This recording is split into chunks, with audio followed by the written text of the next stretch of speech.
Hello दोस्तों, नमस्कार। स्वागत है आप सभी का Mukesh UPSC guide YouTube channel पर। आज की वीडियो बेहद खास होने वाली है उन एस्पिरेंट के लिए जो कंफ्यूज रहते हैं पीवाईक्यू को लेकर कि आखिर यूपीएससी के पीवाईक्यू हम कैसे एनालिसिस करें, कहां से एक साथ कलेक्ट करें। तो मैं आपके लिए लेकर आया हूं विजन आईएएस ने जो ट्रेंड एनालिसिस निकाला है 10 साल तक के पीवाईक्यू का। तो आज हम इनका डिटेल रिव्यू करने वाले हैं। विजन आईएएस 10 साल के पीवाईक्यू जो ट्रेंड एनालिसिस है किस तरीके से रिलीज किए हैं, कितने रिलेवेंट है हमारी प्रिपरेशन के लिए, क्या ये हमें लेना चाहिए या नहीं लेना चाहिए, इन सभी बातों पर हम बात करेंगे। तो वीडियो के अंत तक बने रहिए। अगर चैनल पर पहली बार चैनल को सब्सक्राइब कर लीजिए, बेल आइकन को ऑन कर लीजिए, क्योंकि ऐसी ही इन्फॉर्मेशन वीडियो मैं आपके साथ लाता रहता हूँ। तो चलिए शुरू करते हैं। तो ये हिंदी इंग्लिश दोनों मीडियम में आपके लिए अवेलेबल है। एक तरफ आपको इंग्लिश मीडियम दिखेगा और एक तरफ आपको हिंदी मीडियम ही मिलने वाला है। तो हम दोनों को डिटेल रिव्यू करते हैं। तो हम सबसे पहले हिंदी मीडियम वाला देख लेते हैं। और ये 7 बुकलेट सब वही है, जितने भी पिछले 10 साल में जितने भी पेपर हुए हैं सबको एक साथ कलेक्ट करके उनका एनालिसिस वगैरह किया गया है और किस तरीके से किया गया है वो हम सब इस वीडियो में देखेंगे। तो सबसे पहले हम देख लेते हैं, ये आधुनिक भारत कहा जाता है और यहाँ पर देखेंगे विगत 10 वर्षों के प्रश्न सामान्य अध्ययन प्रारंभिक परीक्षा 2015 से लेकर 2024 तक का इसके अंदर इंक्लूड कर दिया गया है। तो आप यहाँ पर देखेंगे, जैसे इसको ओपन करेंगे हम लोग, तो यहाँ पर आपको इसकी इंडेक्स देखने को मिल जाएगी। आधुनिक भारत के कौन कौन से चैप्टर इसके अंदर इंक्लूड किए गए हैं वो सारे यहाँ पर आपको सब्जेक्ट मिल जाएंगे। टोटल पेजेस की बात करें तो 1106 पेजेस हैं इसके अंदर। सबसे बड़ी बात, ये विजन आईएएस ने बनाई क्यों, इसकी जरूरत क्या पड़ी। कि जो भी एस्पिरेंट थे कंफ्यूज रहते थे पीवाईक्यू को लेकर, क्योंकि अक्सर हम वीडियो बनाते हैं यूपीएससी ऑन पर देखा होगा या किसी टॉपर के साथ हमने इंटरव्यू करते हुए देखा। जो टॉपर है सबसे पहले वही बोलता है कि सबसे पहले आप पीवाईक्यू देखिए, पीवाईक्यू देखिए, पीवाईक्यू एनालिसिस की। अब एस्पिरेंट को समझ में ये नहीं आता किस तरीके से हम पीवाईक्यू देखें और उसको एनालिसिस कैसे करें। तो उसके लिए विजन आईएएस ने बहुत अच्छा काम एक साथ किया, उसका ट्रेंड एनालिसिस दिखा दिया है। पिछले 10 साल का ट्रेंड पूरा दिखा दिया। यहाँ पर हम देखेंगे तो आप यहाँ पर देखेंगे, सबसे पहले फ्रंट इसका पेज हम देखेंगे तो देखेंगे रणनीति एवं दृष्टिकोण आधुनिक भारत का इतिहास। यूपीएससी का ऑफिशियल सिलेबस के अकॉर्डिंग ये डिवाइड किया गया है यहाँ पर। अब यहाँ पर देखेंगे प्रारंभिक परीक्षा भारत का आधुनिक और भारतीय राष्ट्रीय आंदोलन इसके अंदर इंक्लूड है। और ये कुल प्रश्नों की संख्या 65, मतलब जितने 10 साल के अंदर जितने भी पेपर आए हैं, जितने भी पेपर हुए हैं यूपीएससी के प्रीलिम्स के, उसमें पिछले 10 सालों में 65 क्वेश्चन अभी तक पूछे गए हैं। तो 10 साल तक, पिछले 10 साल में 65 क्वेश्चन अभी तक पूछे गए हैं। अब उनको यहाँ पर देख लें। अब ये क्या है, चैप्टर वाइज उन्होंने डिवाइड कर दिया यहाँ पर। अब यहाँ पर देखेंगे ब्रिटिश नीतियों का आर्थिक प्रभाव से कितने क्वेश्चन पूछे गए, ये एक टॉपिक था। अब ये टॉपिक था, इससे 6 क्वेश्चन पूछे गए पिछले 10 साल के अंदर। यहाँ पर देखेंगे 15 क्वेश्चन यहाँ पर देखेंगे, तो 15 क्वेश्चन आपको मिलेंगे ब्रिटिश अधिनियम और नीतियों के बारे में। 5 क्वेश्चन आपको यहाँ पर देखने को मिलेंगे स्वदेशी आंदोलन, जो स्वदेशी आंदोलन हुए उनको 5 क्वेश्चन यहाँ पर देखेंगे। 8 क्वेश्चन देखेंगे गांधीवादी चरण पर। 2 क्वेश्चन आपको देखेंगे किसान विद्रोह और जनजातीय विद्रोह पर। 5 क्वेश्चन आपको सामाजिक धार्मिक आंदोलन पर देखेंगे। 4 क्वेश्चन आप यहाँ पर देखेंगे वामपंथी आंदोलन हुए थे और श्रमिक आंदोलन जो हुए थे उनसे 4 क्वेश्चन पूछे गए पिछले 10 साल के अंदर। साथ ही 6 प्रश्न पूछे गए व्यक्तित्व आधारित पर, 2 क्वेश्चन पूछे गए कालक्रम पर और 5 क्वेश्चन पूछे गए मिसलेनियस क्वेश्चन थे, जिस सभी टॉपिक से कुछ ना कुछ पूछ लिया गया था। और 4 क्वेश्चन पूछे गए थे यूरोपियन का आगमन, कब आगमन हुआ था, इससे रिलेटेड ये क्वेश्चन पूछे गए। तो ये पूरा डिटेल एनालिसिस किया है, जिससे आपका जो कॉन्सेप्ट है, जो आपका माइंड है, एकदम एकदम क्लियर हो जाएगा कि यार इस चैप्टर को हमें इतना पढ़ना है, इससे इतने क्वेश्चन बनने हैं, वो सारी चीज़ हमें मिलने वाली। आगे और बहुत कुछ है इसके अंदर, आप और डिटेल देखें। ये वीडियो पूरी डिटेल होने वाली है, तो वीडियो के एंड तक बने रहिए। सारा सब कुछ इस वीडियो के अंदर आपको क्लियर होने वाला है। यहाँ पर ये देखेंगे, यहाँ पर आपको रेफरेंस दिखेगा कि जो क्वेश्चंस आए हैं अगर उनका आंसर इन्होंने एक्सप्लेन किया है तो उनका रेफरेंस कहाँ से लिया है। तो वो देखेंगे रेफरेंस कुछ यहाँ से देखो, एनसीईआरटी है, पुरानी एनसीईआरटी 12 बिपिन चंद्र वाल्मीकि और बिपिन चंद्र है, आधुनिक भारत का इतिहास है, स्पेक्ट्रम है। इस तरीके से इन्होंने इनके रिसोर्स को कलेक्ट किया है, रिसोर्स को बता दिया है कि हाँ सामने ये रिसोर्स हैं, इनको हम कलेक्ट किए हैं। साथ ही सबसे मेन टॉपिक यहाँ पर आ जाता है। यहाँ पर आप देखेंगे तो प्रश्नों की कठिनाई का स्तर और विश्लेषण, मतलब यहाँ पर बताया है कि कितने क्वेश्चन आसान थे, कितने कठिन थे और कितने माध्यम थे। इस तरीके से यहाँ पर देखेंगे 2015 से 2024 तक को 24 तक के पेपर को इसमें ऐड किया गया है। तो यहाँ पर देखेंगे 2015 में कुल जो क्वेश्चन आए थे वो 8 आए थे। अब ये 2 क्वेश्चन आसान थे, 3 क्वेश्चन माध्यम थे और 3 क्वेश्चन कठिन थे। इस तरीके से इन्होंने पूरे ग्राफ को यहाँ बता दिया गया है, क्लियर हो जाएगा कि यार हमको ये पढ़ना है। अब ये पूरा आप देखेंगे, पूरा एनालिसिस आप यहाँ तो कर लेंगे। अब नेक्स्ट प्रीलिम्स होगा, नेक्स्ट ईयर जो प्रीलिम्स होगा, तो आप एक अनुमान, एक आइडिया आपको लग जाएगा कि नहीं यार इस टॉपिक से इतने क्वेश्चन इस ईयर पूछेगा, इस ईयर, तो एक आइडिया लग जाएगा यार इस टाइम इस बार कितना पूछा जा सकता है, कितना पढ़ना है कितना नहीं पढ़ना है, वो आपको खुद समझ आ जाएगा। तो इसलिए इसके लिए बहुत ही शानदार ये बुकलेट बनाई है विजन आईएएस वालों ने, इस बार बहुत ही शानदार ये काम किया है। आप देखेंगे 10 वर्ष के दौरान प्रारंभिक परीक्षा में पूछे गए प्रश्नों के आधारित महत्वपूर्ण अवलोकन क्या है, कि क्यों ये क्वेश्चन पूछे गए, इन क्वेश्चन को पूछने का उद्देश्य क्या था पिछले 10 सालों में, और भी क्वेश्चन पूछे थे, यही क्वेश्चन क्यों पूछे गए, इस तरीके से यहाँ बताए गए। अब यहाँ पर देखेंगे, यहाँ पर आ जाता है यूरोपियों का आगमन। अब यूरोपियों का आगमन आ गया है, तो यहाँ से कितने क्वेश्चन पूछे गए, 2 क्वेश्चन पूछे गए थे यूरोपियन के आगमन का। कुछ वस्तुओं के आदान प्रदान पूछे गए थे और ब्रिटिश कारखाने पर, तो 2-2 क्वेश्चन, 4 क्वेश्चन पूछे गए थे, जैसे मैंने आपको पहले दिखाया था। अब यहाँ पर 2018 में ये क्वेश्चन पूछा गया था। अब 2018 में ये क्वेश्चन यहाँ पर पूछा, ये क्वेश्चन हो गया, इसका आंसर जो है डी है। अब डी है, अब इसका जो एक्सप्लेनेशन यहाँ पर दिया है, व्याख्या जो दी है, वो उन्होंने स्रोत भी बता दिए हैं, रेफरेंस भी बता दिया है कहाँ से इन्होंने लिया है। तो ये देखेंगे इनका पुरानी एनसीईआरटी पे और विपिन चंद्रा है, ये सारी चीज़ यहाँ पर देखने को मिलेगी।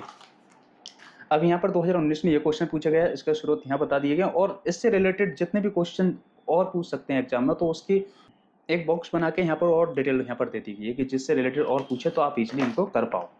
तो ये सारी चीज़ यहाँ पर बताइए, देखो ये पूरी डिटेल यहाँ पर दे दी गई है।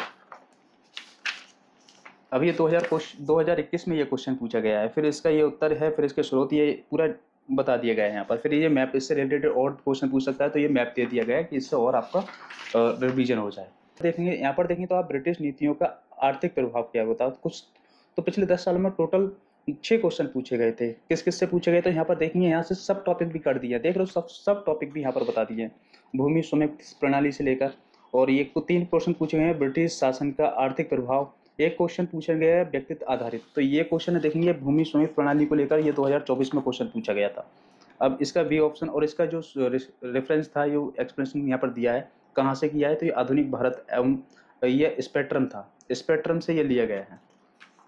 तो इस तरीके से पूरा डिटेल यहाँ पर दिया गया है। तो आपका अगर कोई भी कन्फ्यूजन है तो कमेंट जरूर करना, वहाँ पर मैं आपको और एक्सप्लेन कर दूंगा और अच्छे से आपको वहाँ पर बता दूंगा।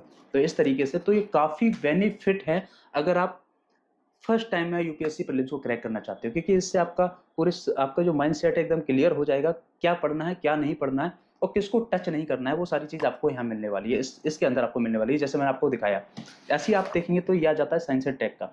आप साइंस एंड टेक का 2015 से लेकर 2024 तक के पिछले 10 वर्षों के पीवाई की प्रवृत्ति का विश्लेषण इसमें किया गया। सेम इसके अंदर आपको मिलने वाला है, जैसे मैंने ये इसको दिखाया, उसमें दिखाया आपको।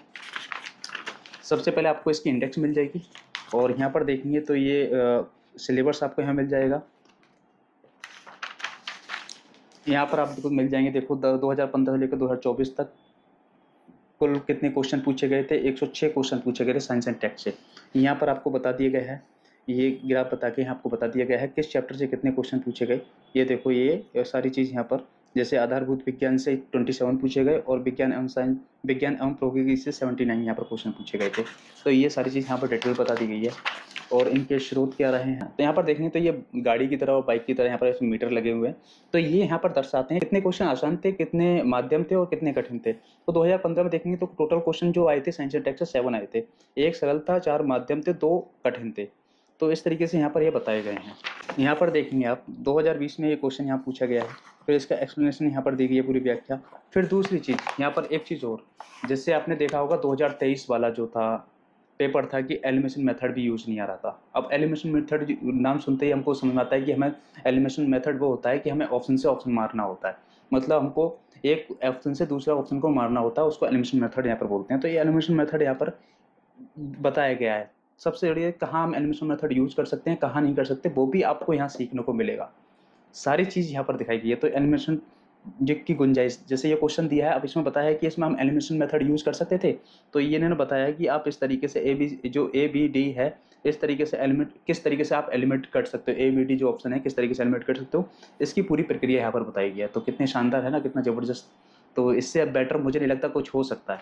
तो ये इस तरीके से पूरा ये आपको ऐसी सेम मिलने वाला है जो मैंने आपको बताया। अब यहाँ पर देखेंगे ये 2024 में ये क्वेश्चन पूछा गया है, इसका फिर ये पूरा डिटेल यहाँ पर दिया गया है, विश्लेषण, फिर एलिमिनेशन मेथड यहाँ पर यूज़ किया गया है, किस तरीके से आप इसमें एलिमिनेशन मेथड यूज कर सकते हैं। साथ ही आपको थोड़ा और समझाने के लिए, डिटेल में समझाने के लिए आप देखेंगे पूरा पिक्स वगैरह का, जो जीव जंतु हैं उनकी पिक्स ऐड करके और बताने का, और जो ईजी से ईजी भी हो सकता है वो समझाने का प्रयास किया गया है। तो ये देखेंगे पूरा सारा आपको ऐसे ही मिलने वाला है। प्रिंटिंग क्वालिटी काफ़ी शानदार है, और आपको देखेंगे पेपर क्वालिटी भी काफ़ी शानदार है, जिससे आप एक टाइम में मल्टीपल उसका रिविजन कर पाएँ। सेम आ जाता है भारत की राज्य व्यवस्था एवं शासन। तो आप यहाँ पर देखेंगे तो ये पिछले 10 साल तक की, जैसे मैंने आपको दिखाया, वही चीज़ आपको यहाँ मिलने वाली है। आप यहाँ पर इसको इसकी आपकी इंडेक्स मिल जाएगी, वही ट्रेंड एनालिसिस यहाँ पर मिल जाएगा, कितने चैप्टर से कितने क्वेश्चन पूछे गए पिछले 10 सालों के अंदर। यहाँ पर देखेंगे 175 क्वेश्चन लास्ट 10 ईयर्स के अंदर पूछे गए हैं। अब यहाँ पर देखेंगे ये आपका सिलेबस आ जाएगा। अब यहाँ पर क्वेश्चन यहाँ पर आ जाएगा कि जो संसद है, संसद से कितने क्वेश्चन पूछे गए, 25 क्वेश्चन पूछे गए थे संसद से। अब ये देखेंगे 2015 में ये क्वेश्चन पूछा गया था, इसका एक्सप्लेनेशन यहाँ है। और एलिमिनेशन रणनीति क्या होनी चाहिए इस क्वेश्चन में, अगर हमको याद नहीं है, मान लो एक टाइम के लिए हमको याद नहीं आ रहा, तो हम किस तरीके से ऑप्शन को एलिमिनेट कर सकते हैं, वो सारी डिटेल इसके अंदर दी गई है। तो देखिए पूरा ऐसे ही है। तो ये भारतीय राज्यव्यवस्था की होगी, भारत की राज्यव्यवस्था शासन हो गई। ये ज्योग्राफी की होगी।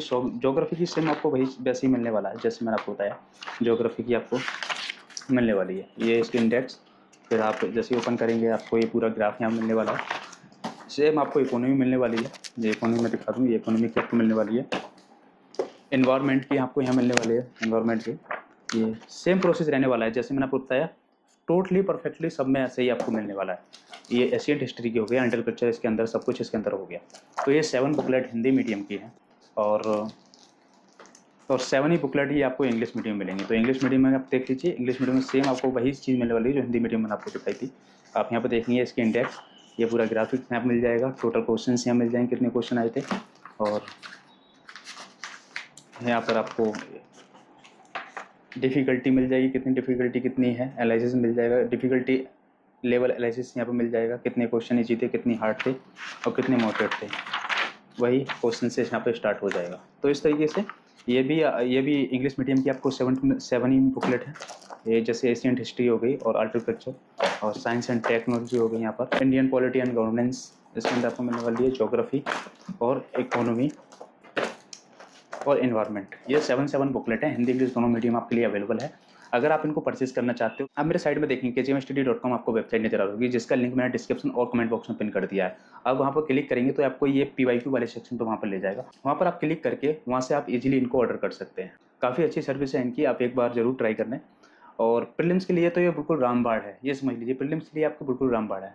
तो कैसी लगी वीडियो कमेंट कर जरूर बताना। मिलते हैं नेक्स्ट वीडियो में। Thank you so much and bye bye.